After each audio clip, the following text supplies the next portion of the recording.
Hello, everyone, and welcome to the launch of the 2021 Sustainable Development Report. We are so thrilled to have you all with us today. The team has worked really hard on this edition, and it has some very interesting findings, which we'll hear about in just a moment. But we're going to start with some welcoming remarks from Professor Jeffrey Sachs. Jeff, over to you. Thank you, Lauren, and thanks to Guillaume Lafortune and the whole team that has prepared this year's very, very powerful, very interesting, and very significant Sustainable Development Report. This has been quite a saga the last couple of years, and one of the points of emphasis of this year's report is that the SDGs took a hit as the whole world took a hit from COVID-19. After year of progress, last year was a year of regress, not only a disastrous global health crisis and a short-term economic crisis, but a reversal of progress on the Sustainable Development Goals. We're one day after the G7 summit, where the G7 leaders pledged to do their utmost to promote the success of the Sustainable Development Goals globally. And they noted several areas of important action. Our report this year is a report about action, about the investments that are needed, not as the G7 said to build back better, but as we say to build forward better. This is the UN's vision. It is the vision of the Sustainable Development Report 2021 to build back and to build forward, because we are not only recovering, we need to achieve goals that we were committed to beforehand and not even on track to achieve at that point. So building forward better is the essence. At the UN Sustainable Development Solutions Network, we have been emphasizing the major societal transformations that are needed for success of the Sustainable Development Goals and the Paris Climate Agreement. Major transformations to ensure universal access to quality education and skills, universal access to healthcare, of course, a clean energy and clean industry, sustainable land use, sustainable cities where now more than half the world's population lives, and access to digital technologies that offer leapfrog potential across the board in access to health services, to education, to finance and payments, to government services, to ecological monitoring, to business development. And so our focus is on not only gauging progress, or in the case of 2020, regress relative to the SDGs, and helping countries to understand where they stand in absolute terms and in relative terms, and on which of the 17 SDGs they face crises or have the green light that all is okay, but also how to ensure these 6 major transformations. And this year's report talks about policy tracking so that countries can follow what they need to do in public policy to ensure success in these broad transformations. Now, one final theme that I want to mention just in these brief introductory remarks is financing.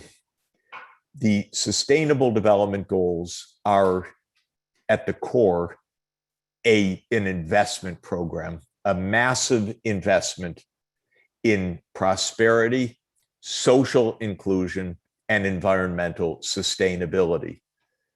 Achieving quality education for all, universal healthcare coverage, green energy, sustainable land use, and the other transformations are all investments. They require not only investing in skills and in people and in infrastructure and in business development, they require the financing to make that possible. So one of the themes of this year's report is finding the fiscal and the financial space to enable the SDG investments to ensure that indeed this is the decade of action for the Sustainable Development Goals. Let me again thank the wonderful team that has led this year's report. I want to thank all of the participants in today's launch event. We have several esteemed world leaders representing their countries and their commitment to sustainable development. So let me thank you. And now it's my pleasure to turn the podium over to Guillaume Lafortune, who leads the team that produces the Sustainable Development Report. And we're going to hear a summary of the main conclusions. Thank you very much.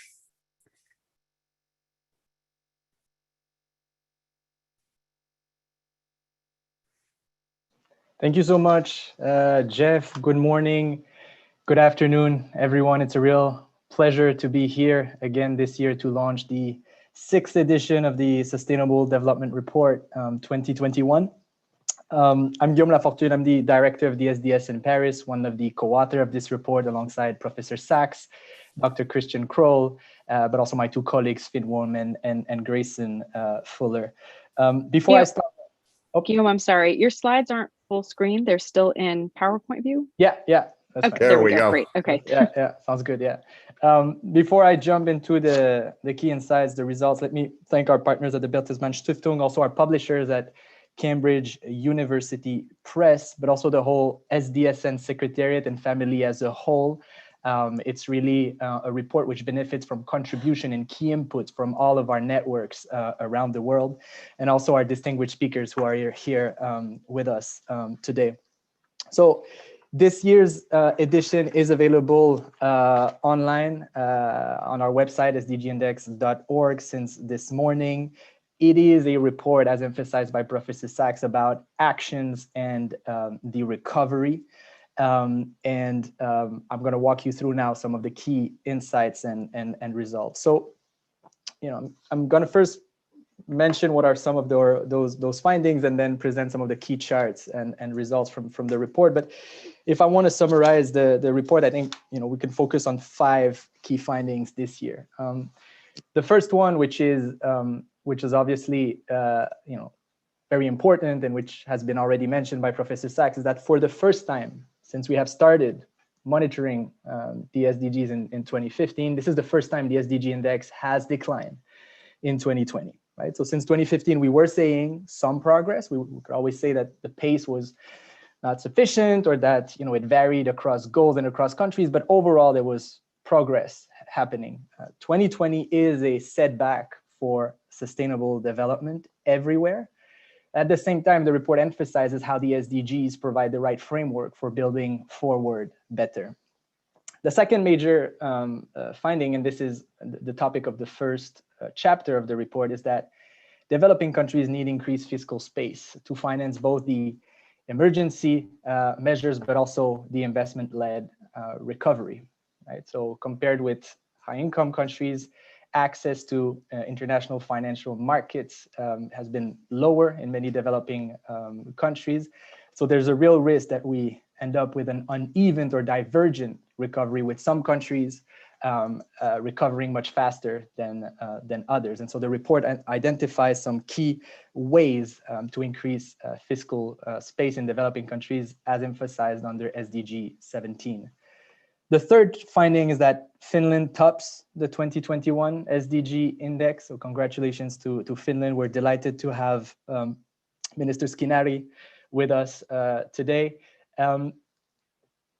Finland tops the index, followed by 2 Nordic countries. Yet no country has a perfect score. No country is on track for achieving all of the goals. And so as for other OECD countries, there's still major SDG challenges that remain. The fourth finding is that there's still a gap between the commitments and the actions for the SDGs. We do every year, in partnership with our networks, a survey of government efforts for the SDGs, where we do see a lot of commitments and high-level speeches supporting the SDGs. But the integration within public management practices and procedures, including, for instance, budget, but also recovery plans, could be improved. And this gap should be addressed in order to achieve major SDG transformations by 2030 and beyond. And finally, the decade of action for the SDGs requires a strong multilateral system that includes obviously the leadership from G7, G20, but also the UN system as a whole. And we're delighted to have Maria Fernanda Espinosa with us today. And part of the challenge is to address those negative international spillovers, which can be embodied into unsustainable supply chains and trade, for instance, but also through profit shifting or financial secrecy, which undermine countries' abilities to achieve the SDGs and leverage the resources needed to achieve the goals.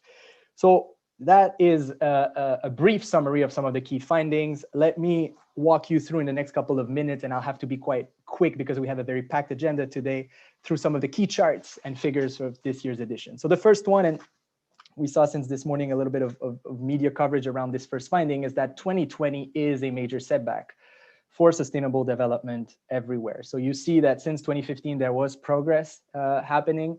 2020 led to a reversal of progress. And in fact, this reversal is likely underestimated because we don't have yet all the data integrated within the index this year due to time lags in international statistics. But for this year's SDG index, most of the decline is explained by two key variables.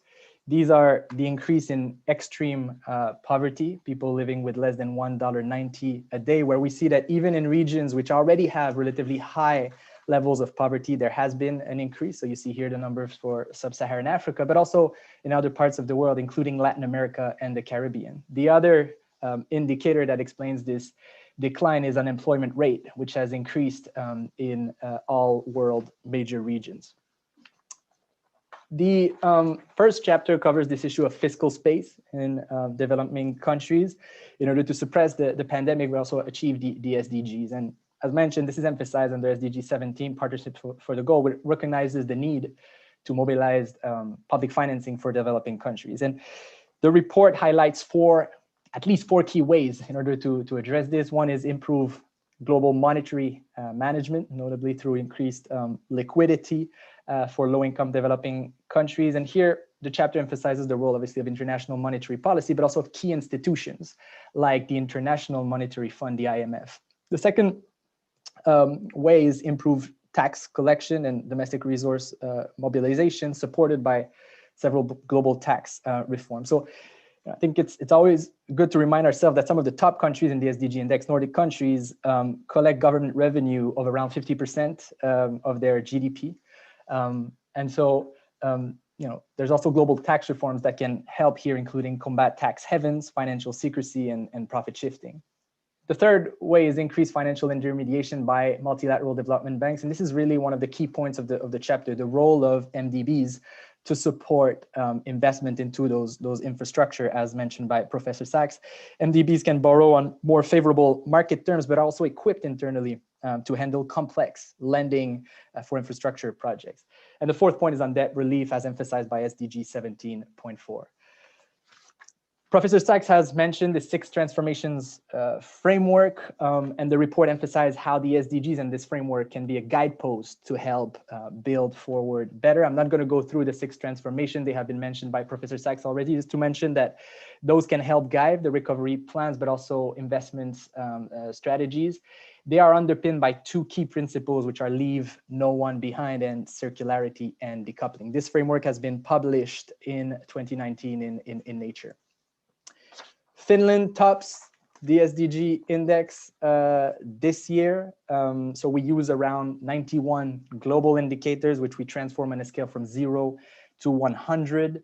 We use about 2/3 of official statistics from UN custodian agencies, 1/3 of non-official statistics from research centers, academia, NGOs. I'm not going to go too much through our methodology. There's a lot available online. Our method has been peer-reviewed, has been statistically audited as well already. But so once we do this SDG index this year, Finland is at the top of the index. What's interesting also is that Finland comes out as one of the countries when we do our government effort survey, which shows the greatest level of commitments and actions also for the SDGs. Another interesting point, and I'm not going to spend too much time on Finland, we have Minister Skenari with us today, but is that, you know, Finland also topped this year in March the World Happiness Report. So it seems like sustainable and happiness, there might be some connections here. So Finland tops those two reports, which are led by Professor Sachs and published by the SDSN. In terms of progress since 2015, East and South Asia is the region that progressed most since the adoption of the SDGs. In fact, the country that progressed the most since 2015, according to our results, is Bangladesh. We're delighted to have Mr. Abdul Karam Asad from Bangladesh with us today. By contrast, some of the countries that regressed the most since the adoption of the SDGs, and I'll focus here on countries with population above 1 million, are Venezuela and Brazil as well. In terms of the goals, there is obviously variations on how each of the goals have progressed. We do see since 2015 some good progress on SDG 9, industry, innovation, and infrastructure, also on no poverty before the pandemic. By contrast, progress on SDG 12 to 15 has been a bit more slow or even going in the wrong direction. And this echoes also the findings of other international reports which call for further actions on climate and biodiversity. Major challenges remain in all countries, including those that are at the top of the SDG index. Here you have the average dashboard for high income countries, where if we want to cluster the challenges for this group of countries, there would be probably three. One challenge is around climate and biodiversity, SDG 12 to 15, where you see red in the dashboards, but also around sustainable diets covered under SDG 2. A second challenge is on SDG 10, inequalities, and the third one, which you have here at the bottom left of the screen, is around international spillovers, right? Those impacts outsourced abroad through trade or financial flows, for instance. And so when we plot with a chart the average performance of countries on the SDG index, we see, for instance, that OECD countries perform best on the SDG index, but also outsource to a larger extent impact abroad, which is covered here in the International Spillover Index, where the lower the score, the more the negative spillovers. And we cover four aspects of spillovers: environmental and social spillovers in trade, direct cross-border flows in air and water. There's a data gap here, so we don't have data about this, but in theory, this is also an important spillover, which we would like to track moving forward. And then in international economic and financial flows, profit shifting, tax havens, financial secrecy, peacekeeping and security, for instance, the export of major conventional weapons. I'm gonna conclude now, just to say that there's very detailed results that are available in our report. There's country profiles for 193 UN member states, where you have all those detailed findings, indicator by indicator. As emphasized by Professor Sachs, we have a very significant section this year on government commitments, actions, and on statistics, where we do see this gap between statements and the integration of the SDGs in national budget, but also in national recovery plans.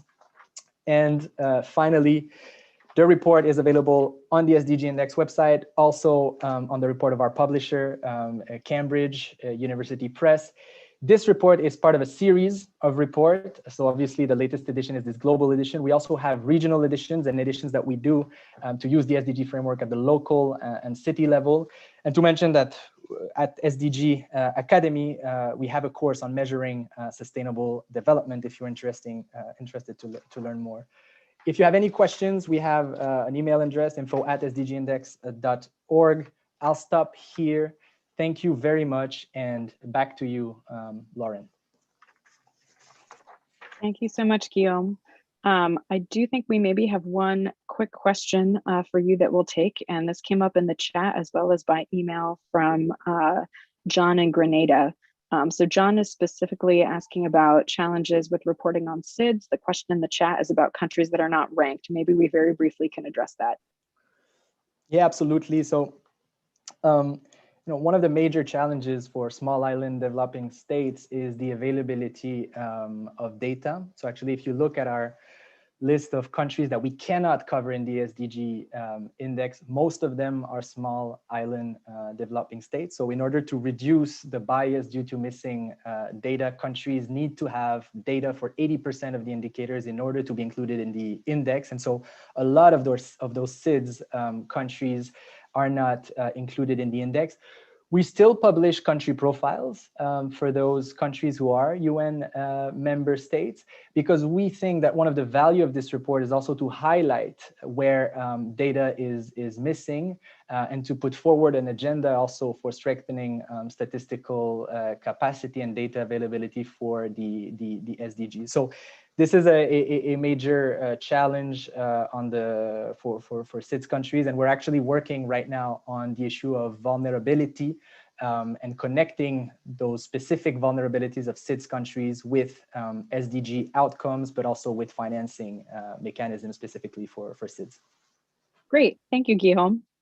And now let's turn to one of our, real positive news stories from this report. We're going to head over to number 1, Finland.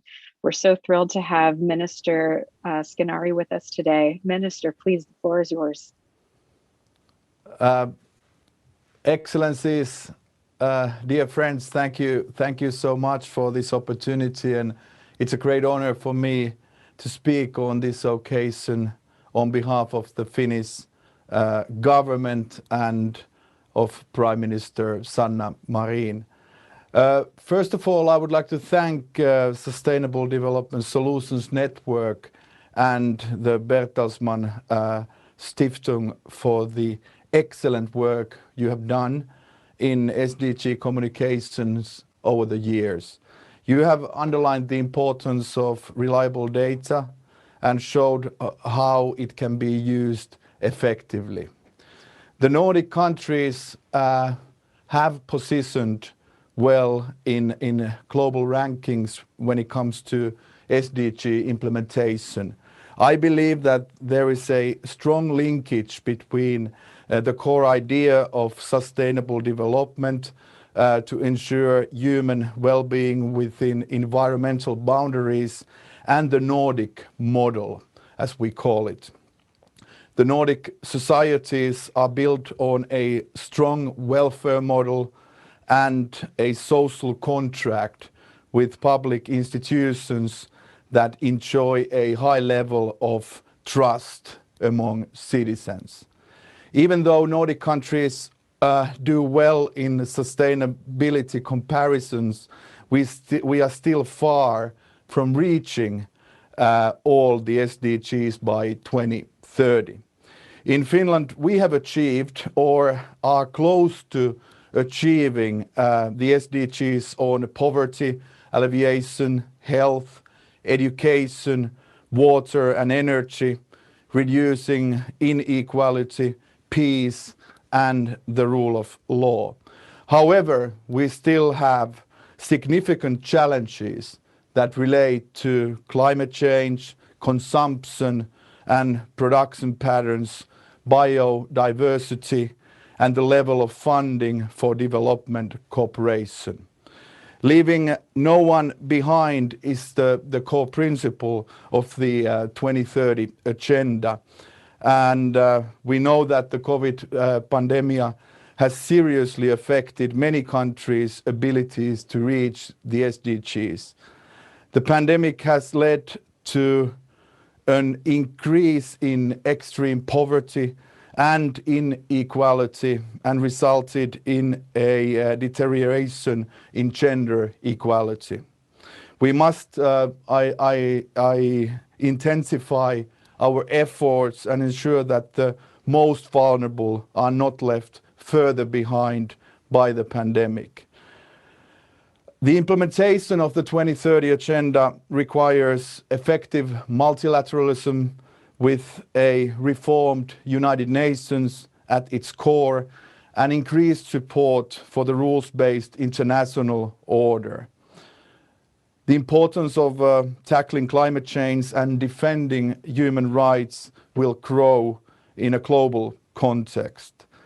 Finland wants to find sustainable solutions for these common challenges. Dear friends, globally, the funding needed to meet the SDGs is estimated to be thousands of billions of euros on an annual basis. Governments alone cannot fill this gap. We need the private sector and all relevant financial players on board if we are to achieve and make real change. As the Minister of Development Cooperation and Foreign Trade, I'm so happy to tell you that my government has recently issued the report on development policy across parliamentary terms to the Parliament. The report strengthens the long-term approach in Finnish development cooperation from the perspective of principles, values, and goals, and makes development policy more focused. The report also reiterates Finland's commitment to direct 0.7% of GNI to development cooperation and 0.2% of GNI to the least developed countries. The target year to reach this goal is 2030. Here in Finland, we've seen that a systemic, long-term and also holistic approach is needed in achieving transformation in sustainability. We need to take fundamental new steps and make system-level changes for the transformation to happen. At the moment, we are preparing a national 2030 agenda roadmap that supports this approach. We have identified 6 areas where changes are needed, such as food and energy systems, diversity in the use of land and forests, and sustainable consumption. On these areas, we are right now identifying concrete steps further and with the carbon neutrality roadmaps, which are actually strategic as we combine each and every sector together. I'd like to finish by underlining the importance of Sustainable Development Report. For us, it's an honor to be at the top of the list this year. It has taken hard work and dedication from our whole society. However, this also makes us humble as we still have a way to go to reach all the SDGs. I would like to also inform that Finland co-chairs with Indonesia the Coalition of Finance Ministers for Climate Action. Coalition member countries share the basic idea that climate change must be embedded into the tools of economic and financial policies, and the coalition has more than 60 member countries already, and the number is growing. Ladies and gentlemen, Finland is always open to share our experiences and assist countries wishing to accelerate their implementation of the SDGs. The universal spirit and ambitious goals of the 2030 agenda is within the reach of the international community. Let's seize the moment. Thank you so much. Thank you so much, Minister. And if you'll entertain us for one brief question from Gareth in the UK, what do you think is the role of local authorities and how is that changing? Is it increasing, decreasing? Over to you. Well, thank you. When it comes to local communities, I think the city of Lahti, where I'm coming from and where I'm physically now, which is the green capital of Europe this year, it's a good example that how important it is that we involve the local citizens, especially the social dimension, meaning the education, the employment, but also the public-private partnerships, what we've been doing in order to enable the green transition in energy sector, water sector, and so forth. So for a country like Finland, I think it's a good example that how important are the cities and municipalities, and the fact that you really have to have citizens on board if you want to make a change. And I think that is the very core of the whole SDG setup and the whole concept. And that's something that we are currently deploying to our colleagues in Europe, but also at the global level. And I really appreciate the cooperation, what we've been doing with different countries and different cities. Wonderful. Well, thank you again so much. And congratulations again, Minister Skinari, for the performance of Finland. We're going to continue with our great success stories and turn to Bangladesh. Over to you, Mr. Abdul Kalam Azad. Please, the floor is yours. Thank you. Thank you very much. Excellencies, distinguished guests, ladies and gentlemen, good evening from Bangladesh. It's a great pleasure for me to join this important high-level virtual launch event today on behalf of Prime Minister of Bangladesh, Sheikh Hasina. I thank the Event Sustainable Development Solution Network and Bertelsmann for jointly organizing this event. I'm very happy hearing that Bangladesh did very well in the developing countries in Asia in implementing the SDG.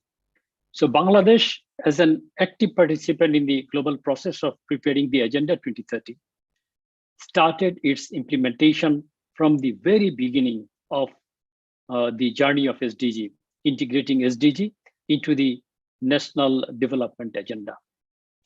SDG in Bangladesh is a part of our perspective plan 2041.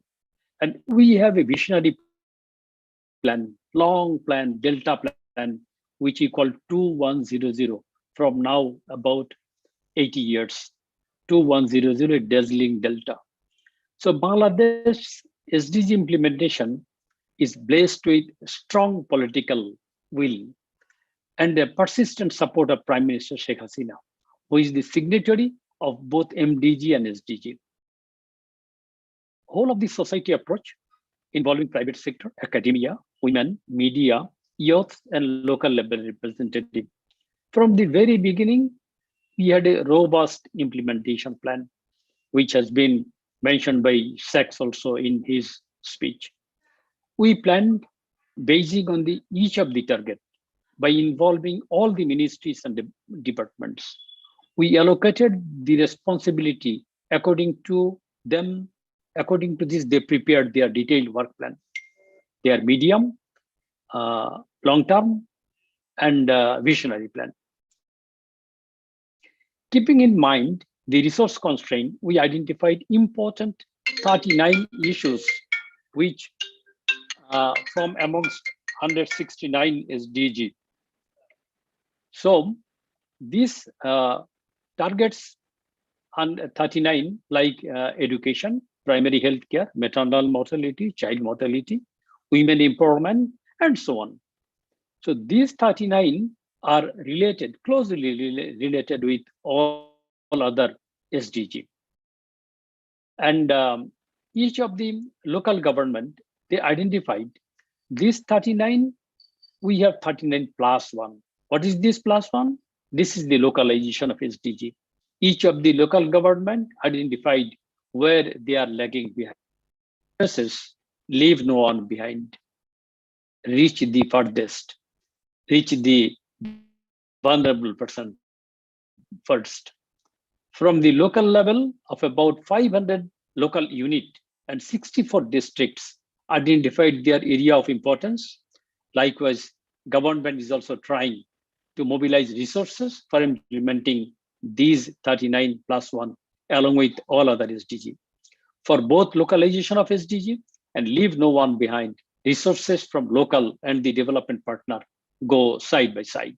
We have a very strong SDG monitoring team reporting to the head of the government frequently. SDG tracker is developed where we put due weightage of all the activities.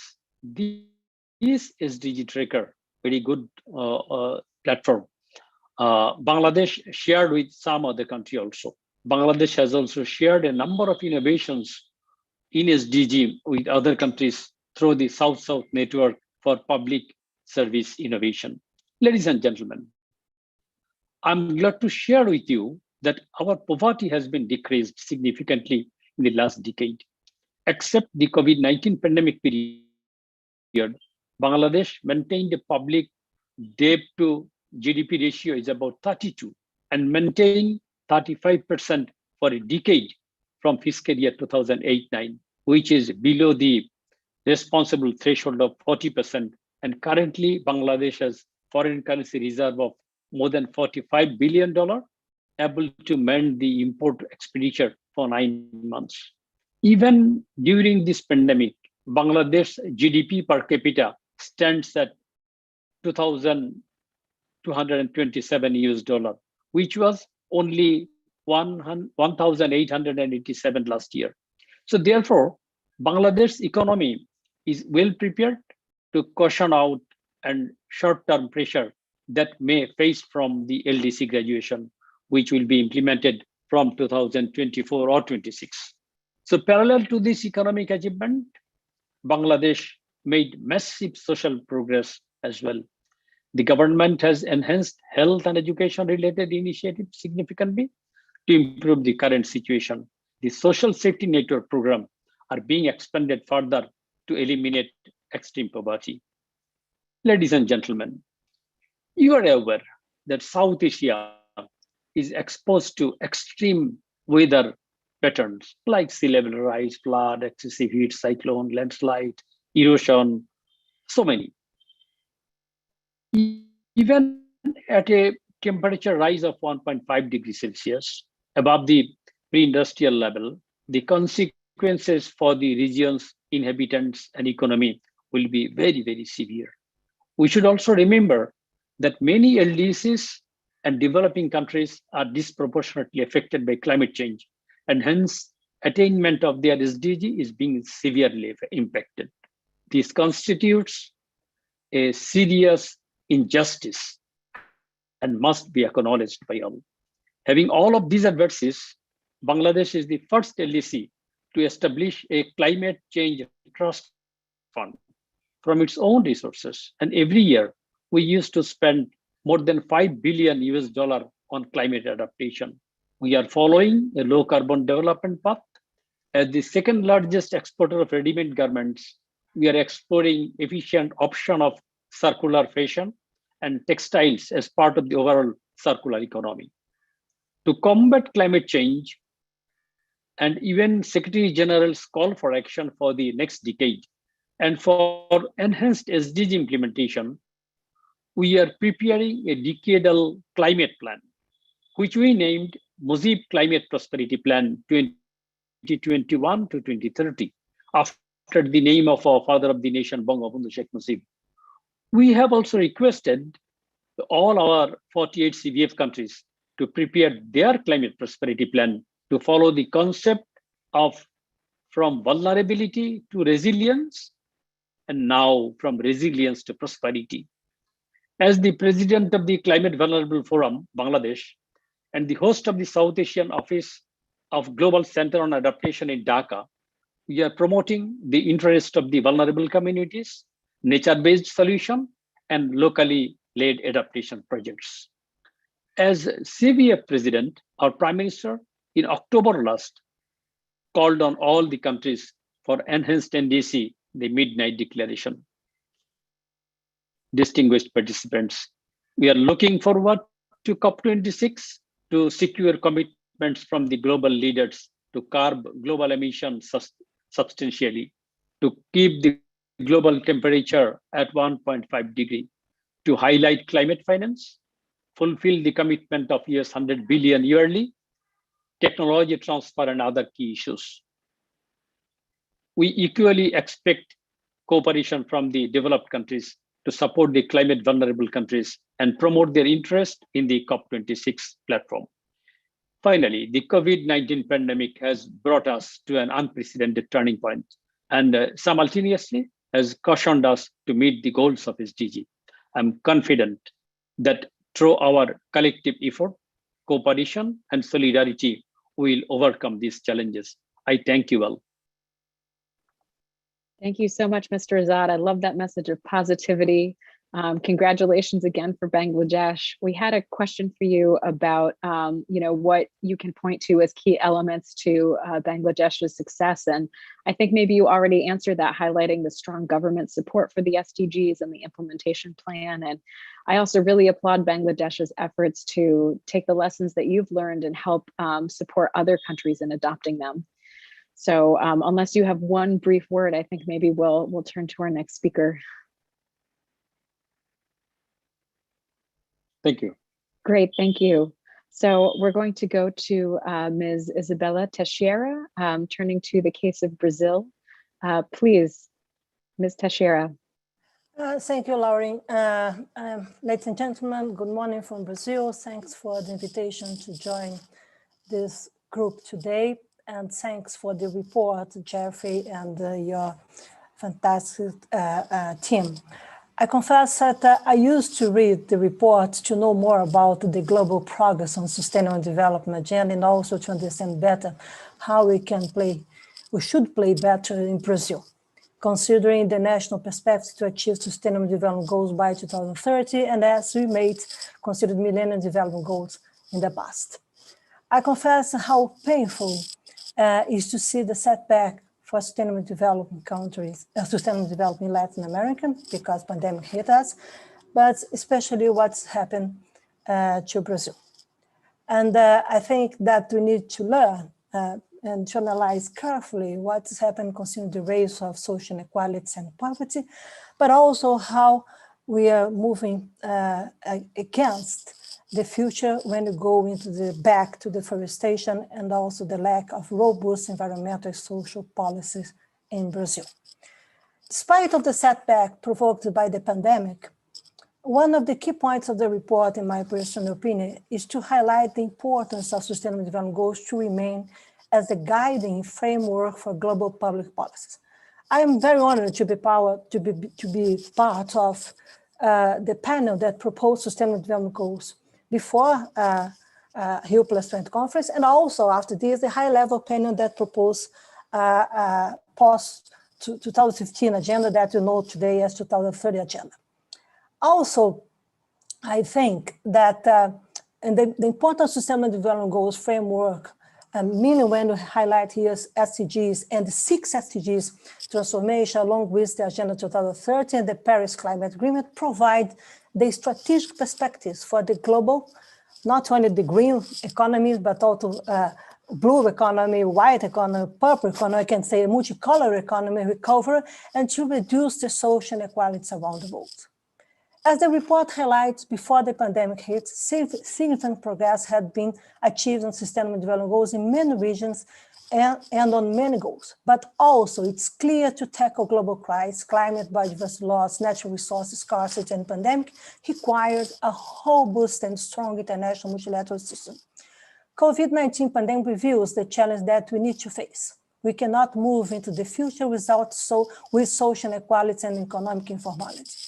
We cannot move in. We cannot move into the future with social inequality and economic informality that the low and middle income countries are exposed to. But also make clear that Sustainable Development Goals is a powerful tool to face the challenges. Damage to ecosystems and nature may lead to the emergence of other zoonotic disease and pathogens, possibly with much higher case fatality rate next time. It's a key observation, and we need to understand what's happened, what are the consequences or additional consequences when you go back to deforestation, for example, in Brazil, in the Amazon region. This is absolutely important, these additional impacts. Consider, for example, the emergence of arbovirus and the deforestation in Amazon, a critical and scientific and political debate today in my country. And climate change discussion is as a part of the risk and vulnerabilities agenda, such as has already led to a sharp rise in natural disasters, including droughts, typhoons, the impact of rising sea levels and heat waves, as the report highlighted to us. No country can single-handedly prevent, respond, and recover from the global shocks, as the report remembers us. And you cannot forget that we need to face it, to be back to discuss planetary boundaries, the limits and the resilience of the planet if we want to move into the future consider the Sustainable Development Goals framework. I'm deeply sad with the data from Brazil, one of the 6 countries that regressed more last year. Since Rio 92, Brazil has played as a leader on sustainable development on the end of adoption of Sustainable Development Goals and Agenda 2030. The same with the climate and biodiversity agenda, with our engagement to achievement of Paris Climate Agreement and Nagoya Protocol in 2010. And you had an active participation of the Sustainable Development Goals proposal and Agenda 2030 adoption, as I mentioned before. What we see today is an impressive setback, even before the pandemic hit us. It's very important to observe this. The consequence of the new political arrangement in Brazil promoted since 2019 with the resume of the deforestation, not only in Amazon, all the biomes in Brazil today are exposed to additional deforestation that in the past were able to block, to end, and also to face, consider Amazon region, and the emptying of the social and environmental policies and the civil society participation. Without civil society participation, without democracy, it's impossible to move forward on the sustainable development future. Also about other sustainable development goals. National Congress Brazil approved a law that allowed the strategic national planning and also the impacts of national budget to be oriented, consider sustainable development goals framework. The President of Brazil adopted a veto for this law. And unfortunately, you have the consequence that now the report is showing to us.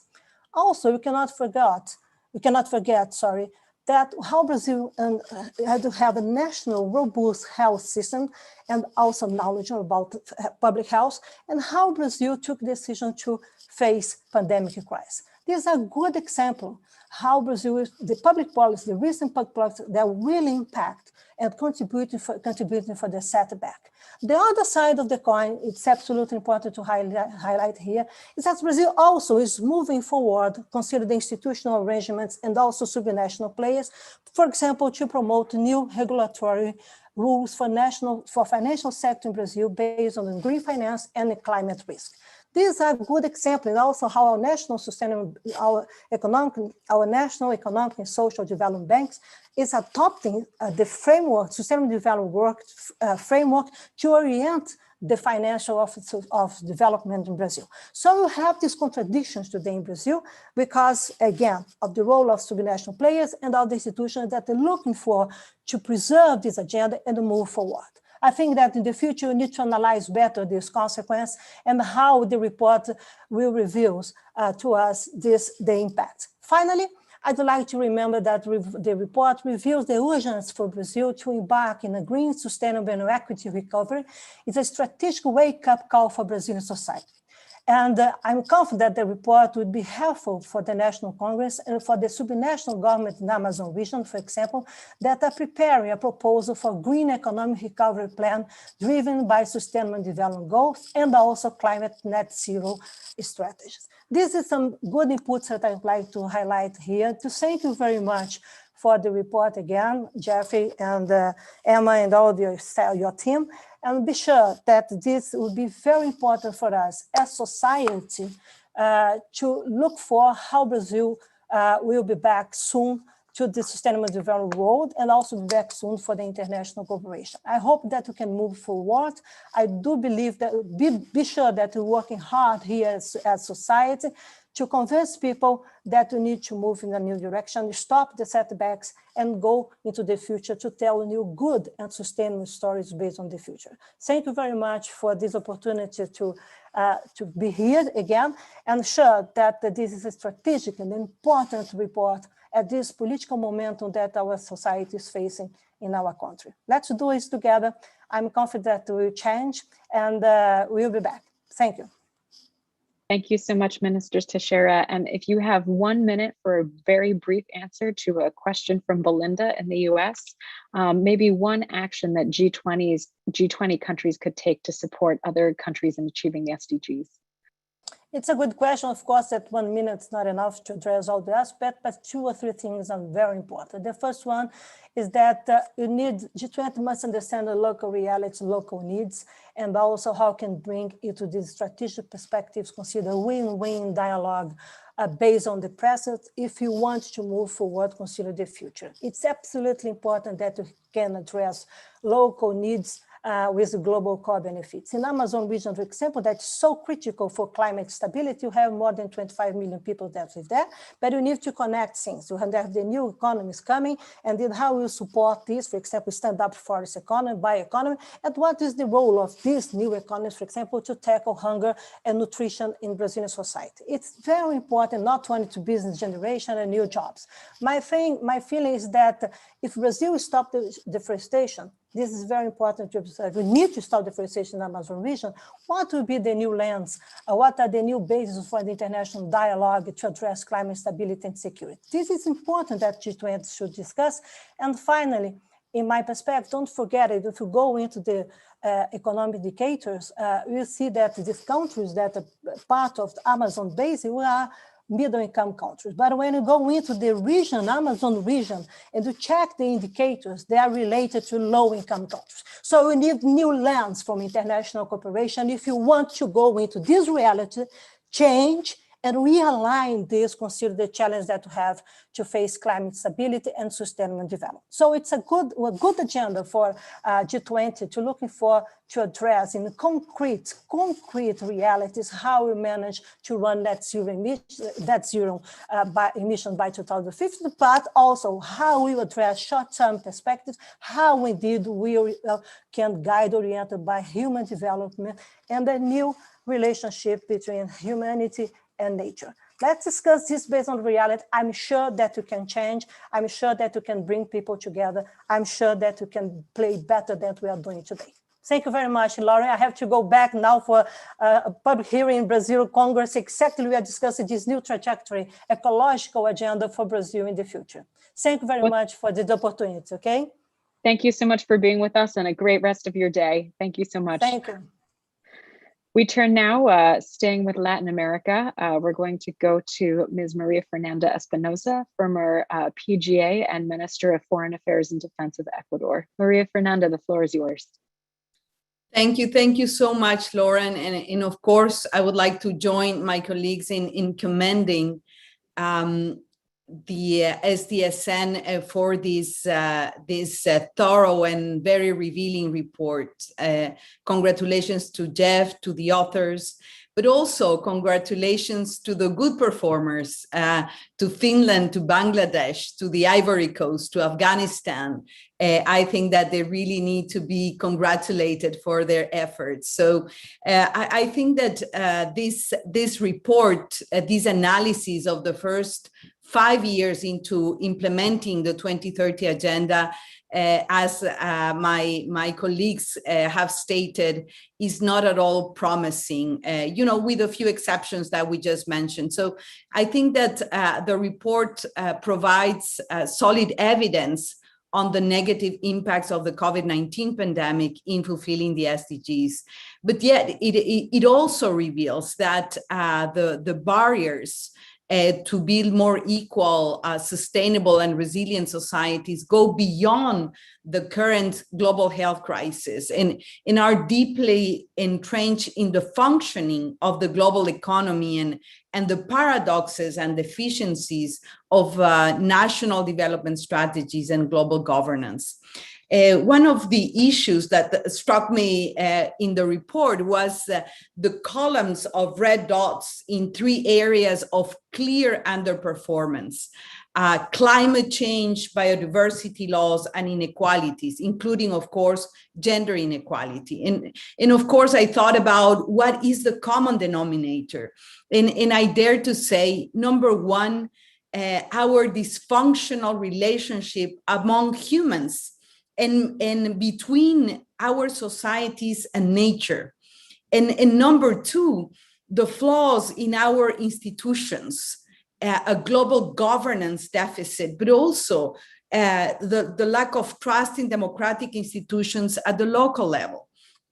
So I think that in this sense, the report reveals that the deepening of global inequality and the lack of bold and informed decisions to consciously decouple development and growth from environmental depletion and deregulated job markets is so clear.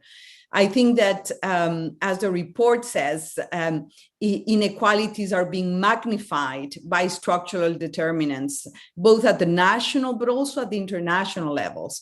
At the national level, we see, for example, the uneven distribution of income and jobs, gender inequalities, tax evasion, debt burden, et cetera, et cetera. And at the international level, we see unfair and unsustainable international trade, a technology transfer deficit, the increasing digital gap, illicit financial flows, weak tax cooperation, among other issues. So I think that these structural hurdles have been galvanized by the social, economic, and humanitarian impact of the COVID-19 pandemic, and producing this setback for sustainable development everywhere, not only the developing world, but we are seeing the huge challenges of OECD countries. I think there's the global pandemic should not be seen as a cause, as the only cause of the setback, but rather as a magnifier of the negative trends of an economic paradigm. And we have to say that an economic paradigm that fosters concentration of wealth in very few while excluding the great majority from development opportunities. So I think that this fundamental injustice disables states' capacity to provide public goods, depletes biodiversity and the functioning of ecosystems. And of course, all this leads to a deepening in poverty. I think that when I see the report, I think it's a stark reminder to decision makers that SDGs are a toolkit for building forward better. And why is this so critical? Because the flow of COVID-19 vaccines, for example, fiscal funds, and the first signs of economic recovery are mostly concentrating in the industrialized world. There is a real risk that inequalities will widen significantly between rich and poor countries. That's why I find the report traditional guiding entry points very compelling in this particular case. The number one, of course, is inclusion, the leave no one behind, and the circularity and decoupling principles that are so critical when we are trying to redirect our policy choices. And I also think it's very telling that the International Spillover Index is another, I would say, dark side of the global inequality crisis. The most advanced economies often generate negative spillovers through environmental degradation, profit shifting, increasing income inequalities, and displacement, while paradoxically, they do perform the richer countries better in the SDG index. So basically, just to make our story short, because it's a very rich report, you know, 3 clusters of recommendations of the reports. First, recommendations that address the entrenched global inequalities, the need to combat the growing poverty and unemployment levels caused by the pandemic, prevent fiscal and public debt crisis in the developing world.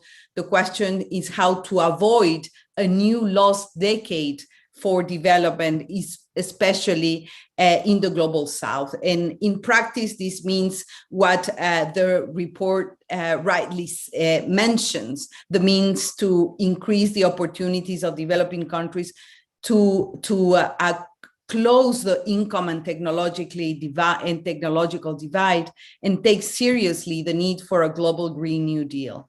I think that the report rightly calls for a profound national and global tax reform and for countering illicit financial flows. And this would allow and provide states, especially those of the global south, with further fiscal resources to finance a green and digital recovery.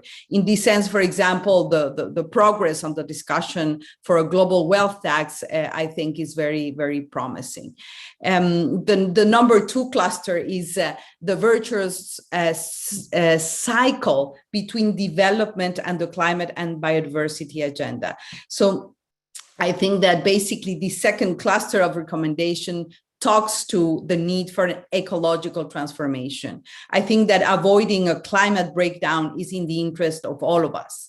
And we have seen that the weakest developing countries that are least responsible for the climate emergency, like Bangladesh, already bear heavy cost in floods, droughts, etc. So I think that there is a strong connection between economic transformation and planetary survival. And I think that the recovery efforts from the COVID-19 provide an opportunity to address the climate and inequality crisis simultaneously. How to do that, and I won't mention again, but I think it's a very, very good advice, the 6 transformations outlined in the report to guide countries in their planning and policy efforts. Well, education, health, clean energy, etc. The six transformations that are suggested and proposed in the report. And the cluster number 3, finally, is the need and the call for a rejuvenated and accountable multilateral system. And we agree that we need a more robust multilateral system to address the current global governance deficits.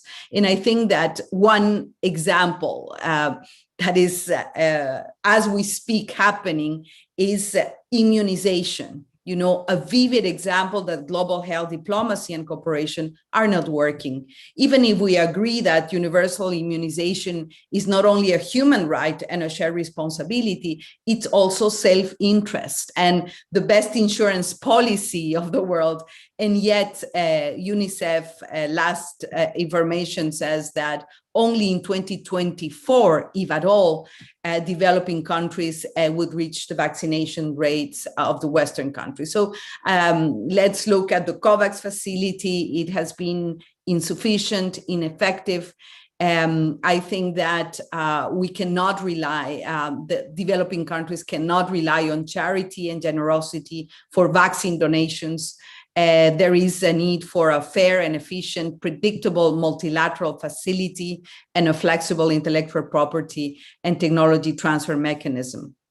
So I think that multilateral efforts should foster, for sure, greater social ownership of the Sustainable Development Goals at the national and international levels. The SDGs are not only a planning and policy tool, but a political and advocacy and a diplomatic instrument. And to better design and implement policies and investments to achieve the SDGs, we should also address what the report states, which is the data and statistics deficits. And I think this is critical. We need a standardized toolkit, finer indicators, allowing better comparability among countries. And as we know, the VNRs, the voluntary national reviews, are central to ensuring accountability. And there needs to be a serious review of its methodology to ensure, for example, that they have built-in reporting on the COVID recovery plans. I would like to conclude that we see with this report that the SDGs are more relevant than ever as a survival kit, as a human rights blueprint. And there is a lot of diplomatic, political, and technical homework to do. And I think that this new edition of the SDSN report is undoubtedly a very solid and thorough instrument to guide and inform decisions and policy and investment choices as countries and societies recover from the COVID-19 pandemic and beyond. I think that this report sets the alarm, and I hope world leaders, decision makers will wake up, you know, to reconcile public interest, human security, and Earth's integrity with economic and policy choices. At the end of the day, the right policy choices is, you know, self-interest and a guarantee for a better future for all. So thank you so much again, and back to you, Lauren. Thank you so much, Ms. Espinoza. And we had a couple questions for you, but I think you actually answered them. We had questions from Abdullah in Pakistan and Nazrin in Malaysia about different links with the COVID-19 pandemic, but we covered that quite a bit. So I think maybe since we're a little bit past time, I will just go ahead and turn it over to Christian Kroll, one of the authors of the report, for some closing remarks. Well, thank you so much, Lauren. I would like to close this fantastic event by thanking our distinguished speakers for your very kind words about our report and your inspiring points from which we have truly learned a lot today. Thank you also to my co-authors of this report. The idea to measure progress on the SDGs that we started with the SDG index in 2015 was controversial at the time, but I think our event today has shown and the feedback that this idea to measure progress on the SDGs is as urgent as it ever was. And there should not be any doubt that this is an important step in achieving the SDGs, is to know how we're doing. But thank you above all to you in the audience who are reading our report and who are bringing our report to life in your own special context. We as authors, we're always moved to hear how our publication is helping, for example, grassroots NGOs to request accountability for the SDGs from their political leaders. We as authors are always moved to hear from business women and men how our publication is helping them to think about sustainability in their own companies, for their clients, and for everyone that their business operations affect. And we as authors are always moved to hear from other researchers who get inspired by our work for their own publications. And this is so important because the SDGs will not be achieved without actual breakthroughs in scientific research. So please continue to reach out to us and do send us your examples of how you find our work valuable. Get in touch via email. You've seen the address earlier, info@sdgindex.org.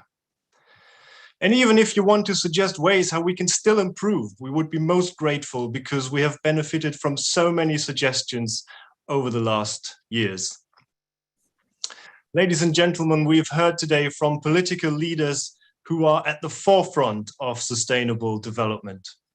So what I would like to emphasize at the end of our event is that with good performance, such as in the case of Finland or Bangladesh, comes also the responsibility to lead. So I'm asking especially those in the more advanced, in the wealthier countries, to lend a hand to world regions that are still suffering so much more, especially during the current COVID crisis. This pandemic has shown, albeit in a very, very tragic way, how we as citizens of this world are all connected and share the same challenges. And it is only with multilateral cooperation that we will truly overcome those challenges. So with that, have a very good morning, good afternoon, or good evening, wherever you were joining us from today. Thank you again to the incredible report team. Congratulations to all of our wonderful panelists, Minister Skinari, Mr. Azad, Minister Teixeira, and Ms. Espinoza. Thank you all of you as well. Again, one more time for joining us. Please read the report online, and we look forward to connecting with you online again. Thank you. Bye now.